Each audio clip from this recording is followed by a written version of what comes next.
In times of pain, we all struggle with what to say, with what to do. And we all will have such times in our lives. Loss, trauma, death, tragedies, setbacks. We'd all love to avoid any such suffering, but that's part of life. And we find and seek out all types of ways to comfort ourselves. Some through denial, through therapy, medication, often through behaviors that are not healthy, somewhat to numb the pain. Please join me for a proven method that goes back over 3,000 years. We'll call it the divine art of healing. 7 steps to comfort, where we discover it's more than words and even actions. There are really methods that can help us achieve comfort, consolation. And it's actually hinted to in the word comfort itself, which is made up of 7 letters. The C of comfort, connect. The O, open your heart. The M, make space. The F, feel. The O, offer light. The R, reassure. And the T, transform. So in the next 7 weeks, we will be going through these 7 steps to comfort. Whether it's you or it's someone else in this world, everybody can benefit, tremendously benefit from this proven formula, this proven methodology. Please join me.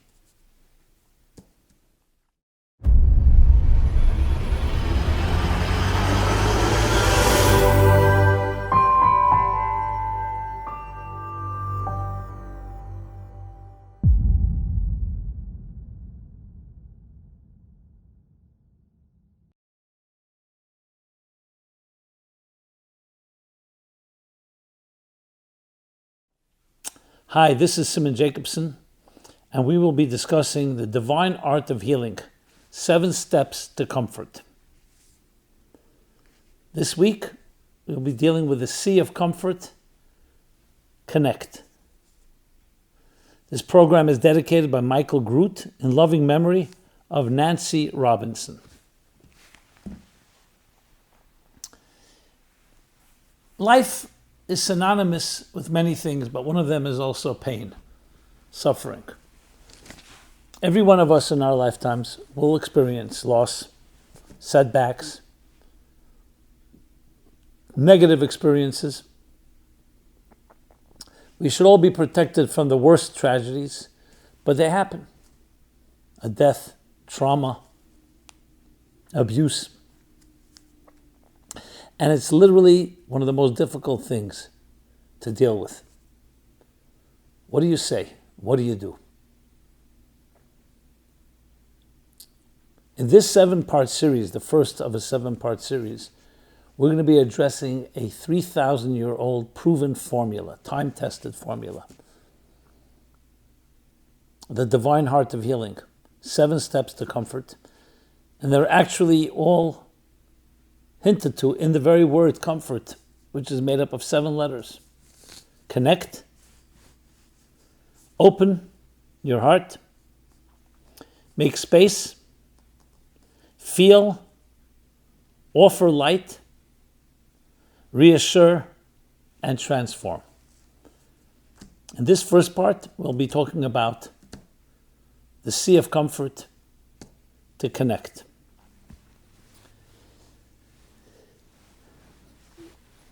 One of the most devastating side effects of any painful situation is not just the event itself, is the isolation that it creates.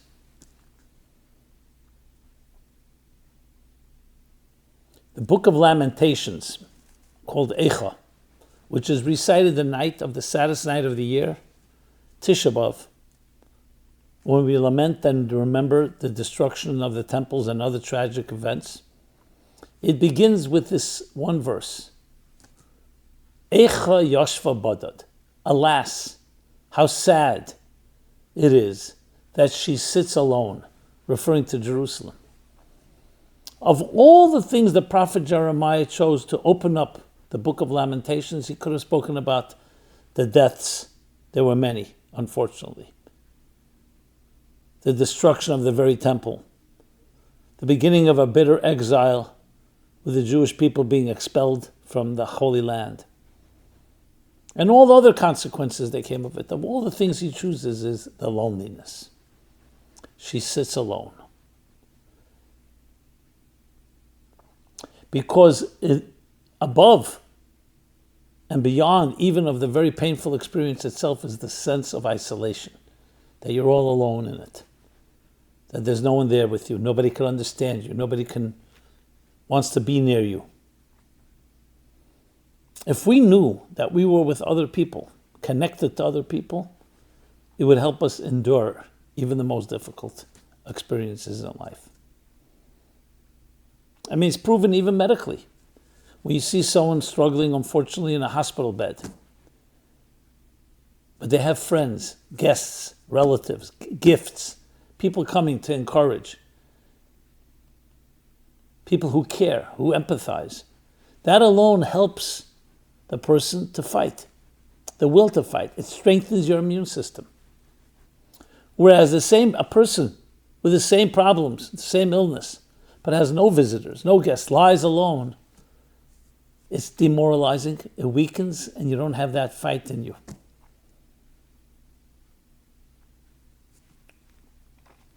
So connecting is a vital and first step in healing, in finding true comfort. Someone suffered a great tragedy, and he came to his great rabbi, to his great Rebbe.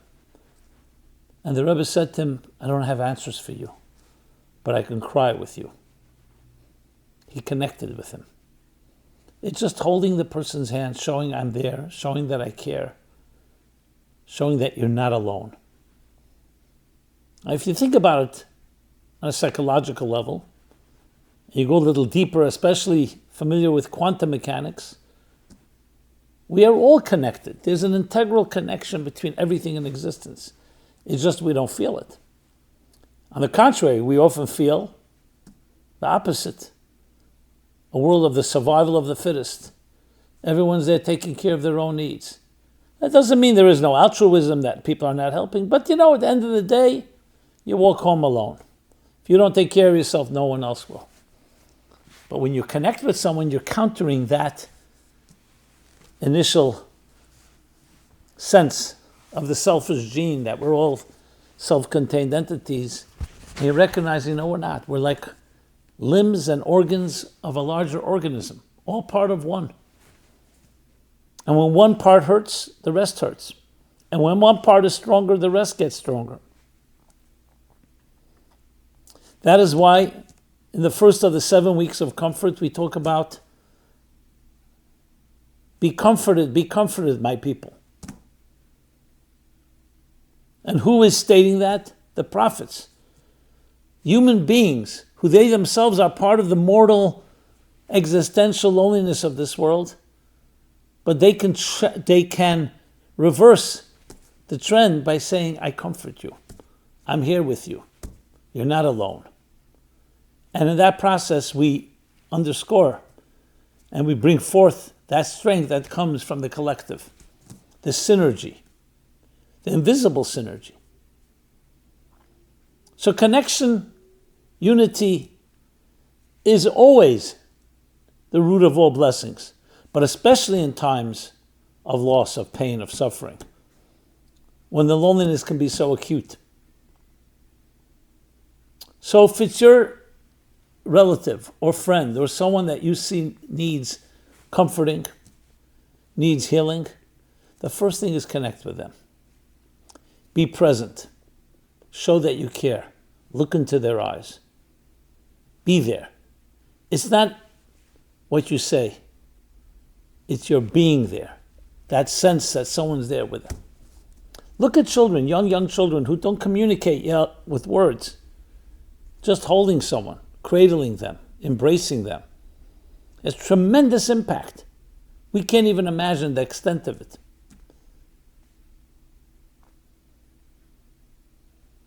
There's such a moving scene in the famous movie called The March of the Penguins, who brave these freezing weathers in Antarctica. We're talking about 100 below zero. You could see how frozen it is and how they protect their young. But there's especially the scene when you see how they huddle together.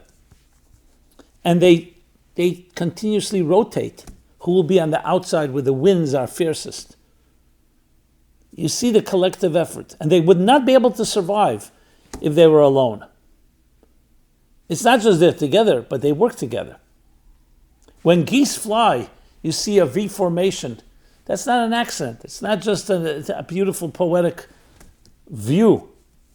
It's because they ride on the aerodynamics of the geese before them. So a V formation, the ones that are flying ahead, and they constantly also rotate, the flutter of their wings helps the propulsion of the geese behind them. Throughout nature, you see this all the time, this cross-pollination. So when the penguins huddle together, they're warming each other, then they rotate who will be on the outside, who's on the inside. And it's that collective effort. They're not alone. This world is a difficult world. The existential loneliness of a person in this world can be quite profound. But when you connect, you realize that you have the strength of others as well. You're not alone. And then there's a synergy. Here's an interesting fact. The Talmud quotes it. That if one person can lift 100 pounds and another person can lift 100 pounds, together they can lift what? You would think 200 pounds. More than 200. There's some invisible synergy that takes place when two people come together and they can lift more than the double one. And if it's 3 people, it grows exponentially. In Kabbalistic and Hasidic terminology, it's called the energy that hovers above. An energy, a synergy, that's more than the sum of the parts. A simple example would be letters in the alphabet. So each letter has its own significance and can be combined with other letters. But when you combine several letters together, let's say the word comfort. Comfort is more than just a C, a Z, an O, an M, an F, and an O, and an R, and a T. It's more than the sum of the 7 letters. It gives you a message, a sentiment, an experience, an energy, a synergy. So there's the power of the collective. In music, you see this. Different musical notes. But it's the combination that creates the magic. An orchestra. Whenever you find harmony, beauty, you'll see different parts, but they join together in the right order, and they create something more than the sum of the parts. And this takes us back to our own personal relationships. Whether it's marriage, a healthy friendship, siblings, parents and children, or even strangers. Recognizing that we're all part of a larger truth, a larger whole, strengthens each piece, each component, each part.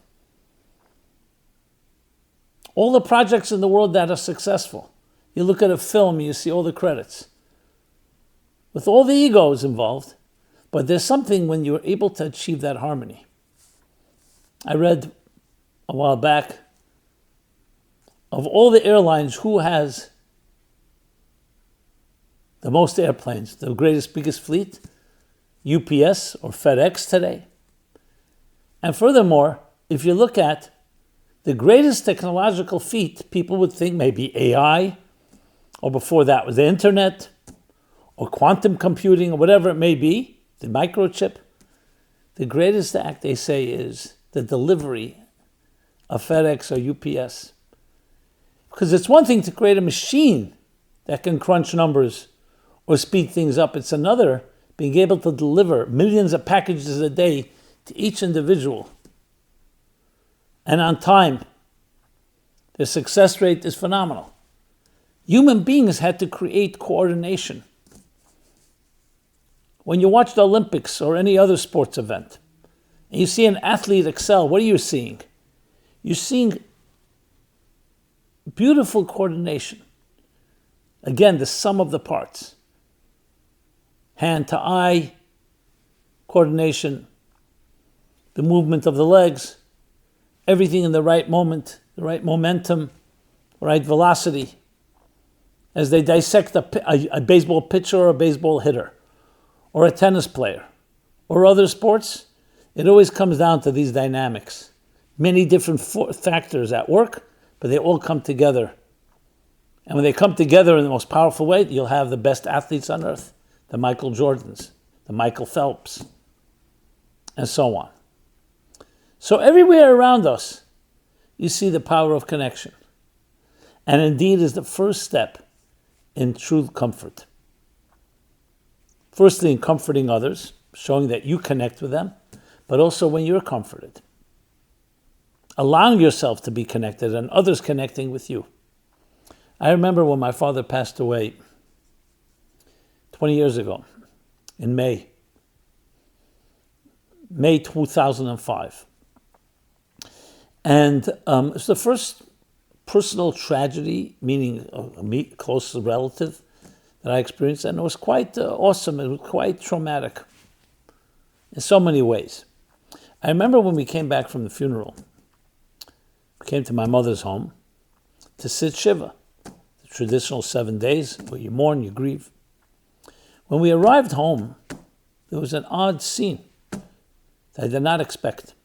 There were around 25, 30 young men in our living room waiting for us. Now, usually after a funeral, maybe close relatives, most people don't come right away because it's still, the wound is so raw. Come the next day, the second day, the third day. But here they were. They didn't say much. They just embraced us. They surrounded us like the penguins. And then I realized these are all young men who had lost their fathers at a young age. They didn't even plan it. They just knew inside their hearts that they should be there to comfort us. And again, they didn't have to say anything. It was such a powerful moment because I felt souls communing. I felt them giving us strength just by their presence. And indeed, the whole Shiva was that way. It wasn't what people said. It was like a buffer, like a cotton, I felt. Like you, instead of focusing on your own grief, people surrounding you, talking to you, whether you hear it or you don't, but in a way buffering the pain. And I saw the power of connection. Then you look around the world today. Yes, we have great connections. Telephone-wise, cell phones, smartphones, internet. And it's only accelerating connections. Networking. Everybody wants to be connected. But that's the machine level. How about personal connection? When's the last time you had an eye-to-eye conversation, like my father would like to call it, open heart surgery, meaning heart to heart? I was once sitting in a car, and I hadn't seen my friend that we were classmates many years. We were being driven to a wedding. So I thought we had an opportunity, we'll talk. We're both sitting in the back seat. He's busy texting on his phone. So busy. You know, I tried to elbow him. I tried this, I tried that to get his attention. I wasn't desperate to speak with him, but we were old friends. Let's catch up. The text. So you know what I did? I texted him. Here I am sitting near a guy. I text him. He looks at his phone, and I see he looks at me, looks again at his phone, and he says, "Are you texting me?" I said, "Yeah." He says, "Why are you texting me? I'm sitting right near you." I said, "Because I can't get your attention." So he says, "Okay, so wait online." That's what machines are doing. Yes, I know the convenience. I myself am addicted to it like almost everyone else. But I sit at meetings sometimes and I see the phones come out. And you think it's not rude because everyone's doing it. But since when is collective rudeness less than individual rudeness? It is rude. You're sitting with someone. Give them the attention. I understand you may have an important message and people are waiting. If you don't respond within 30 seconds, they think that you're divorcing them or whatever it may be. But we're losing that sensitivity. You may have thousands of friends on Facebook, but do you really have a friend? You ever met them? Have you ever cried with them? Laughed with them? I'm not saying technology can't be used, but it's like junk in, junk out. If you have close friends, technology helps to amplify that. But if you don't, it's not going to replace real friendships, real connections. Much is talked about today about connections, about attachments, healthy attachment disorder, that where a person did not find the healthy attachments, especially in the early formative years of their lives. A mother or father were taken away from you, abandoned you, or you were ripped away from them. Or even if they were there, they weren't there. Absenteeism. These have profound impact on us.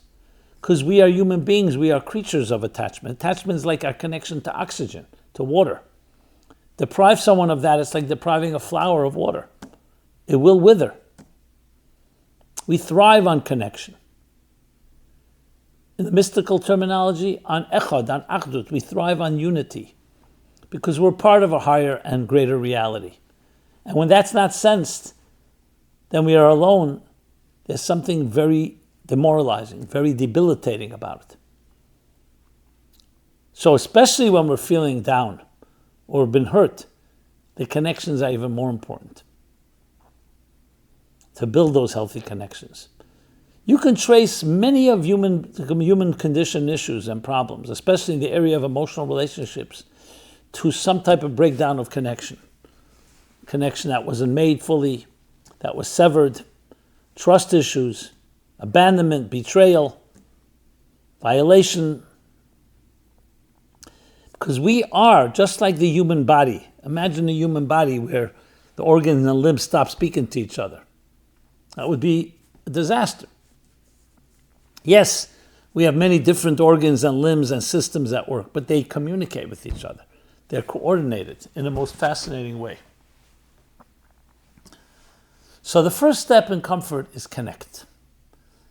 And the benefits are not just to help healing, it helps everything in life.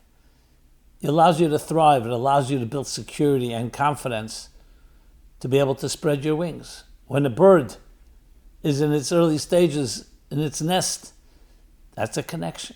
You know your home, you know where your hearth is, you know where your comfort is, you know where you're going to get love from. So then when the bird grows older, it can go and leave the nest and spread its wings with full confidence. It can't be overstated, the power of connecting.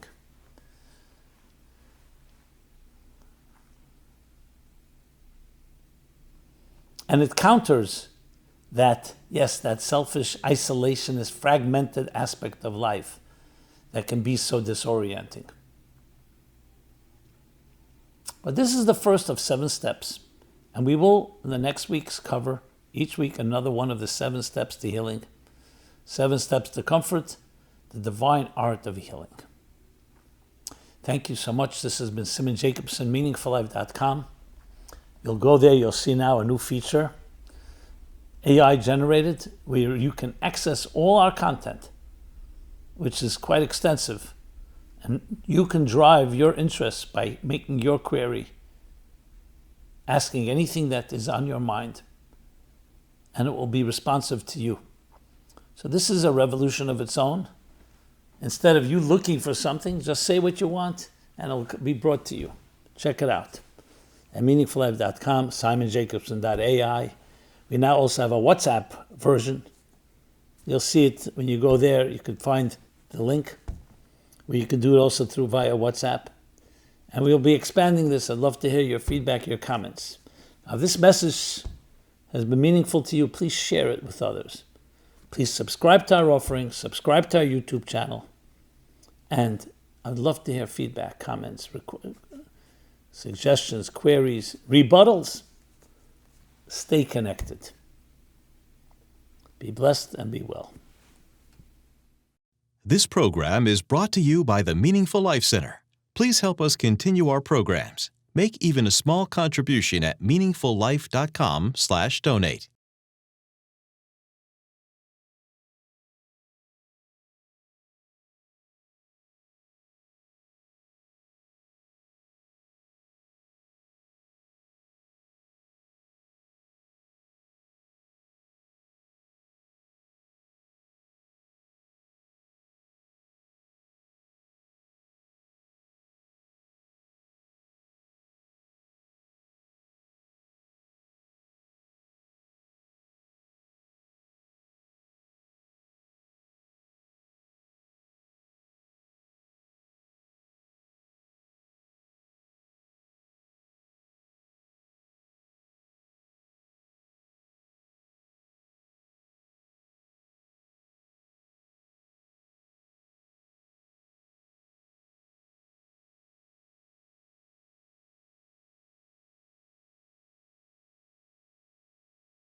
This program is brought to you by the Meaningful Life Center.